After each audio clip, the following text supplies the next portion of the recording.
আসসালামু আলাইকুম ওয়া রাহমাতুল্লাহি ওয়া বারাকাতুহু ইন্নাল হামদুলিল্লাহি ওয়াহদাহু ওয়াস সালাতু ওয়াস সালামু আলা মান লা নাবিয়্যা বা'দা আম্মা বা'দ। সম্মানিত দর্শক এবং শ্রোতা মণ্ডলী, আমরা ধারাবাহিকভাবে কুরবানি সম্পর্কে আলোকপাত করে আসছিলাম। আমরা কুরবানির হুকুম, কুরবানির যে গুরুত্ব নিয়ে আলোচনা করেছি, কুরবানির পরিচয় নিয়ে আলোচনা করেছি।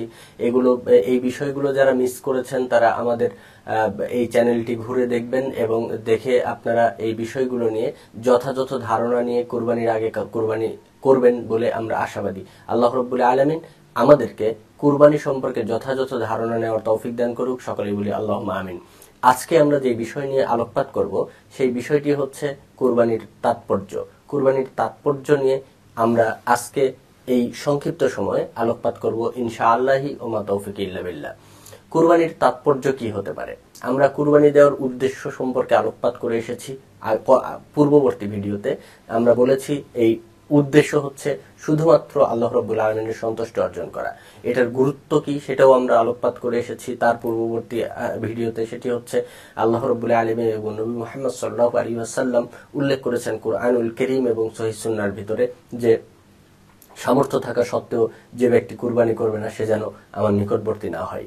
এই কুরবানি করার তাৎপর্য কি, তাৎপর্য সম্পর্কে আমরা যদি বলতে চাই, আমি 4টি পয়েন্টে আপনাদের সম্মুখে কুরবানি করার যে তাৎপর্য সেই তাৎপর্য উল্লেখ করব ইনশাআল্লাহ। প্রথমতই আমরা যে কুরবানির তাৎপর্য উল্লেখ করব সেটি হচ্ছে আল্লাহর রাহে আমাদের জীবনকে উৎসর্গ করার যে জাজবা, সেই জাজবাটা সৃষ্টি করা। আমরা যেই কাজই করি না কেন সেই কাজটি হচ্ছে একমাত্র আল্লাহ রাব্বুল আলামিনের সন্তুষ্টি অর্জনের উদ্দেশ্যে। আমরা যখন কুরবানি করব সেই কুরবানিটাও হবে আমাদের শুধুমাত্র আল্লাহ রাব্বুল আলামিনের সন্তুষ্টি অর্জনের উদ্দেশ্যে। আল্লাহ রাব্বুল আলামিন কুরআনুল কারীমের মধ্যে বলছেন, কুল ইন্না সলাতি ওয়া নুসুকি ওয়া মাহইয়ায়া ওয়া মামাতি লিল্লাহি রাব্বিল আলামিন। আপনি বলুন যে আপনার সালাত, কুল ইন্না সলাতি নিশ্চয় আমার সালাত, ওয়া নুসুকি আমার কুরবানি, ও মাহইয়ায়া আমার জীবন, ও মামাতি আমার মরণ, লিল্লাহি রাব্বিল আলামিন জগৎ সমূহের প্রতিপালক আল্লাহ রাব্বুল আলামিনের জন্য। অর্থাৎ আমি যে বেঁচে আছি এই বেঁচে থাকাটাও আল্লাহ রাব্বুল আলামিনের জন্য। আমি যদি মরে যাই তাহলে সেই আমার মৃত্যুটাও হবে একমাত্র আল্লাহ রাব্বুল আলামিনের জন্য। আমি সালাত আদায় করি, এই সালাতটা শুধুমাত্র আল্লাহ রাব্বুল আলামিনের উদ্দেশ্যেই করে থাকি। আমি কুরবানি করব, এই কুরবানিটাও শুধুমাত্র আমার আল্লাহ রাব্বুল আলামিনের উদ্দেশ্যেই হবে।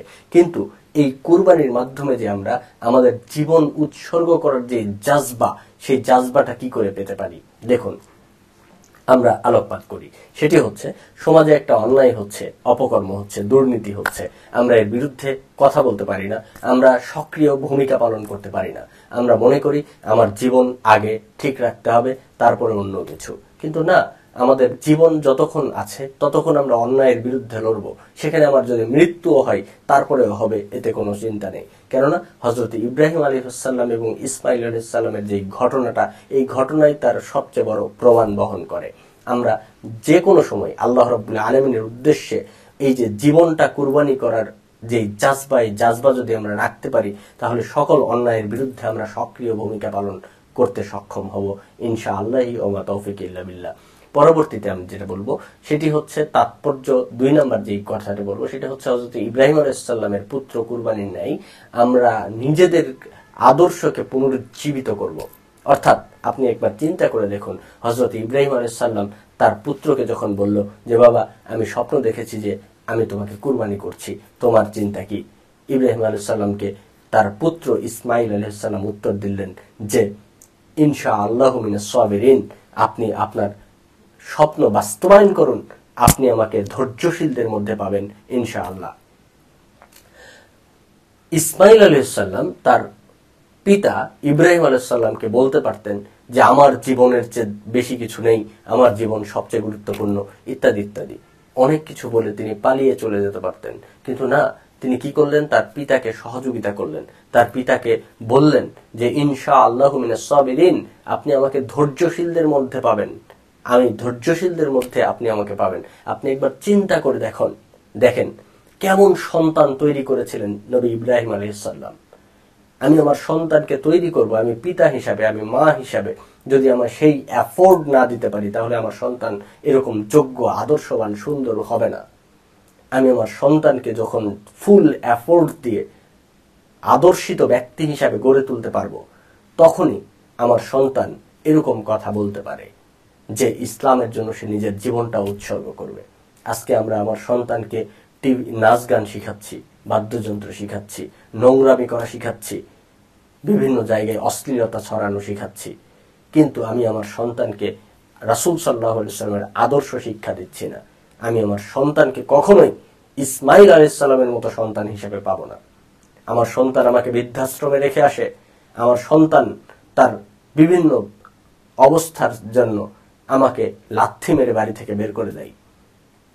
আমিও পিতা, সবসময় সন্তানের দোষ দেই। সন্তানের দোষ সবসময় দেওয়া যায় ঠিক নয়, কেননা ওই সন্তানেরকে যে এই অবস্থায় পরিণত হয়েছে এর পিছনে সবচেয়ে বড় দায়িত্ব আমার। আমি ওই সন্তানকে রাসূলের আদর্শ শিক্ষা দেইনি। যখন তাকে আদর্শ শিক্ষা দেওয়ার দরকার ছিল তখন আদর্শ শিক্ষা না দিয়ে তাকে আমি গান বাজনা শিক্ষা দিয়েছি। ওই সন্তানকে যখন সকালবেলা ফজরের পর মক্তবে পাঠানো দরকার ছিল সেই সময় আমি তাকে নাচের ক্লাবে পাঠিয়েছি। যখন ওই সন্তানকে রাসূলের আদর্শ শিক্ষা দেওয়ার কথা ছিল তখন আমি বর্তমান সমাজে নায়ক নায়িকাদের চরিত্র এবং তাদের কীর্তিকলাপ সম্পর্কে তাদেরকে বলে তাদেরকে আনন্দ দিয়েছি, নাচ গান নিয়ে ব্যস্ত ছিলাম। আমার সন্তান আমাকে বড় হয়ে কি করে দেখবে? আমার সন্তান আমাকে ইব্রাহিম আলাইহিস সালাম যেমন তার পিতাকে যেই ভাষায় উত্তর দিয়েছিলেন, যেই আনুগত্য দেখিয়েছিলেন, আমার সন্তান কি সেই আনুগত্য আমাকে দেখাবে? কখনোই না। তাই আপনি চিন্তা করুন আগে আপনার সন্তানকে কিভাবে মানুষ করবেন। আপনার সন্তানকে যদি আপনি আদর্শিত করে মানুষ করতে পারেন তাহলে বর্তমান 2025 সালে এসেও আপনার সন্তান হযরত ইসমাঈল আলাইহিস সালামের মতো হতে পারেন, আপনার প্রতি সেরকম আনুগত্য দেখাতে পারেন। তাই আসুন আমরা রাসূল সাল্লাল্লাহু আলাইহি ওয়াসাল্লামের আদর্শে আদর্শিত হয়ে করে আমরা আমাদের সন্তানদেরকে গড়ে তুলি। আল্লাহ আমাদের সেই তৌফিক দান করুক, আল্লাহুম্মা আমিন। এরপরে আমরা যেটা বলবো, ঈদ, এটার আমাদের কুরবানি তথা ঈদুল আজহার আরো একটি তাৎপর্য হচ্ছে উত্তম খানাপিনার মাধ্যমে ইমানদারদের সাথে আনন্দের বন্যা বয়ে দেওয়া। যারা ইমানদার রয়েছে, যারা মুসলিম রয়েছে, তাদের সাথে আনন্দ ভাগ করে নেওয়া। আমরা আনন্দ ভাগ করে নিব। আমরা কখন আনন্দ ভাগ করি? আমরা বলি ধর্ম যার যার, উৎসব সবার। এখানে একটা কথা বলতে খুব ইচ্ছা করছে, সেটি হচ্ছে কোন হিন্দু কি কোন বিধর্মী কি আমাদের সাথে আমাদের ঈদের মাঠে এসে সালাত আদায় করে? আমাদের সাথে আমাদের আনন্দে শরীক হয়? আমরা কেন পূজা মণ্ডপে গিয়ে আমরা তাদের সাথে আনন্দে শরীক হব? ধর্ম যার যার, উৎসব সবার, এই কথা চূড়ান্ত লেভেলের মিথ্যা এবং ভিত্তিহীন একটি কথা। কোন মুসলমানের বাচ্চা ধর্ম যার যার, উৎসব সবার এটা মেনে নিতে পারে না। অতএব আমরা আমাদের আনন্দগুলো ভাগ করব ইমানদারদের সাথে, যাদের ঈমান রয়েছে তাদের সাথে, যারা বিশ্বাসী তাদের সাথে, আল্লাহর প্রতি বিশ্বাস রাখে, নবীর প্রতি বিশ্বাস রাখে, ধর্মের প্রতি বিশ্বাস রাখে। অবিশ্বাসীদের সাথে আমাদের সম্পর্ক নেই। আমরা আমাদের বিশ্বাস রাখবো এইভাবেই, এবং উত্তম খানাপিনা, এবং আমরা এই দিন আনন্দ উল্লাস করি গান বাজনার মাধ্যমে, বাদ্যযন্ত্রের মাধ্যমে। বিভিন্ন রাস্তার মোড়ে মোড়ে গেলে আমরা দেখতে পাই ডেস্ক বাজে। ওই এলাকার চেয়ারম্যান কি করে, ওই এলাকার মেম্বাররা কি করে, ওই এলাকার প্রতিনিধিরা কি করে, ওই এলাকায় যে মাদ্রাসা আছে মাদ্রাসার সভাপতি কি করে, ওই এলাকায় একটা মসজিদ আছে ওই মসজিদের সভাপতি কি করে, ঈদগাহ মাঠের সভাপতি সেক্রেটারি কি করে। অনতিবিলম্বে তারা যদি এগুলো অফ করতে না পারে তাহলে তাদের দায়িত্ব ছেড়ে দেওয়া উচিত। সাথে সাথে আপনি যদি এলাকার মেম্বার হয়ে, এলাকার চেয়ারম্যান হয়ে, এলাকার এমপি হয়ে, মন্ত্রী হয়ে এই গান বাজনা বেহায়াপনা বন্ধ করতে না পারেন তাহলে আপনি দায়িত্ব থেকে অবসর নিন, অন্যথায় কিয়ামতের দিন আপনাকে হিসাব দিতেই হবে, এতে কোনো সন্দেহের অবকাশ নেই।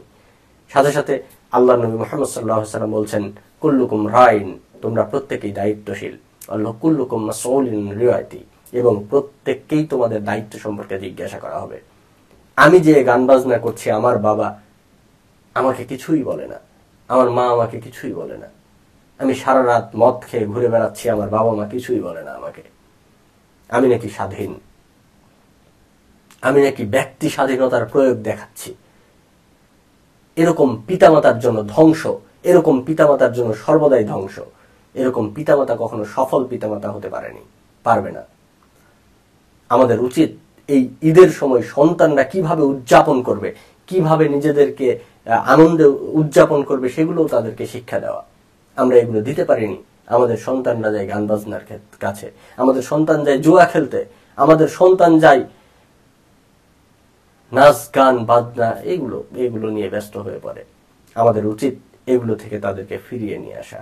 এবং সর্বশেষ আমরা যে তাৎপর্যের কথা উল্লেখ করব সেটি হচ্ছে আল্লাহর অনুগ্রহ স্মরণ করা এবং তার বরত্ব ঘোষণা করা। পলিটিক্যাল প্রোগ্রাম যখন হয় তখন আমরা স্লোগান দিতে দিতে যাই অমুক ভাইয়ের চরিত্র ফুলের মতো পবিত্র, বা অমুক ভাই যেখানে আমরা আছি সেখানে। ওই ব্যক্তির, আমার ওই ভাইয়ের, পলিটিক্যাল লিডারের গুরুত্ব তাৎপর্য বর্ণনা করতে করতে করতে করতে আমরা গোটা রাস্তায় স্লোগান দিতে দিতে হাঁটি।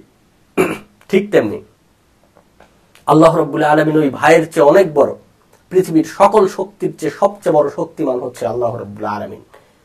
এই কারণে আমরা আল্লাহ রাব্বুল আলামিনের নামে কুরবানির ঈদে অথবা ঈদের দিনে এবং তার পরবর্তী সময়েও তাকবীর পাঠ করব। আল্লাহু আকবার, আল্লাহু আকবার, লা ইলাহা ইল্লাল্লাহু, আল্লাহু আকবার, আল্লাহু আকবার, ওয়ালিল্লাহিল হামদ।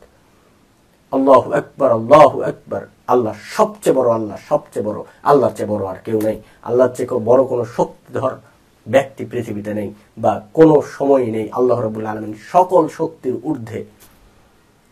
এই বরত্ব ঘোষণা করব আমরা সব সময় এবং সেটা বিশ্বাস করব। আল্লাহ রাব্বুল আলামিন যেন আমাদের কুরবানির এই তাৎপর্য মহত্ব নিজেকে অনুধাবন করার তৌফিক দান করেন। সকলে মিলে আল্লাহুম্মা আমিন। আল্লাহ রাব্বুল আলামিন যেন এই তাৎপর্য, গুরুত্ব এবং সবকিছু বুঝে যথাযথভাবে আমাদের কুরবানি করার তৌফিক দান করেন। সকলে মিলে আমিন সুম্মা আমিন। রব্বিক ফিল আমিন ওয়া আখির দাওয়ানা আলহামদুলিল্লাহি রাব্বিল আলামিন। আসসালামু আলাইকুম ওয়া রাহমাতুল্লাহি ওয়া বারাকাতুহু।